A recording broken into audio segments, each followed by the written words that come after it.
Today marks the 22nd anniversary of September 11th.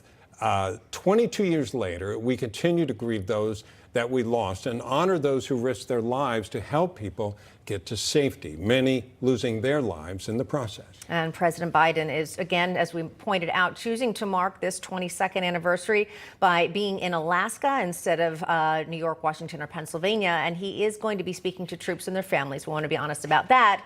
But he, again, is the first president in 22 years not to visit any of the 9/11 sites. Joining us right now with reaction, former Washington, D.C. U.S. Attorney, former Chief Counsel of the Senate Rules Committee and Newsmax contributor Joe diGenova, and former Chief Counsel of the Senate Intelligence, former DOJ official and Newsmax contributor Victoria Toensing. Joe, your thoughts?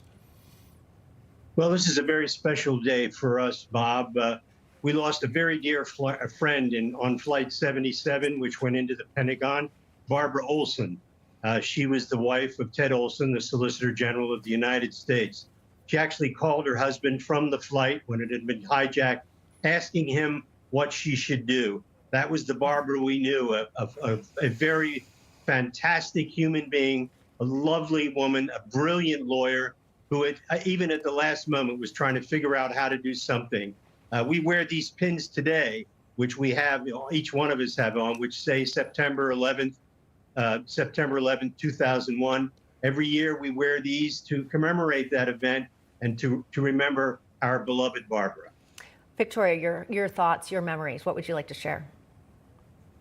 She can't. She's too upset. Yeah, no, we understand. No, let me ask you a different question, both of you.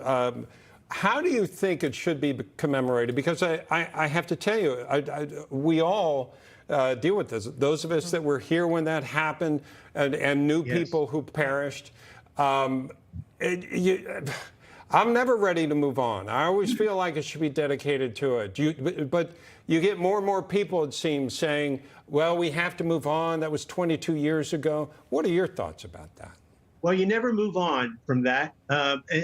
We used to say when in law enforcement, when it dealt with terrorism, America never forgets. We have a very long memory. Osama bin Laden found that out, and so did several other leading terrorists who were killed over the years. So the answer is we must never forget, and there's a reason for that.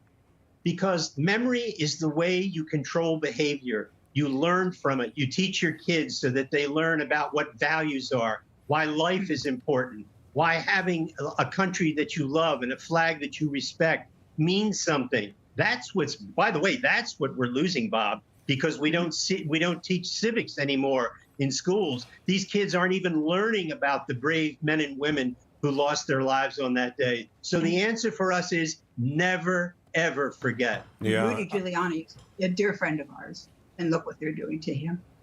Okay, well, we did something much better than whatever you're referring to, because this coming hour, yes, we're going to show a piece that Mike did, talking to him down at that area and what he went through, how he dealt with the challenges of that day. And all of us know that he was America's mayor during that era, and he stepped up when others were not.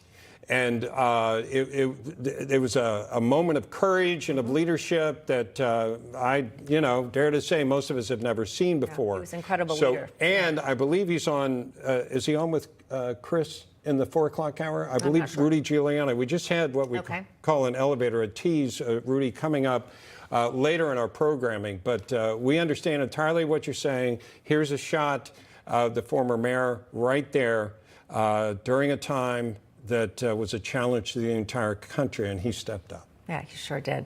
All right, Joe diGenova, Victoria Toensing, we know this day is very difficult for you and so many others. We appreciate your taking the time to share your thoughts with us. Back with more after this. Thank you.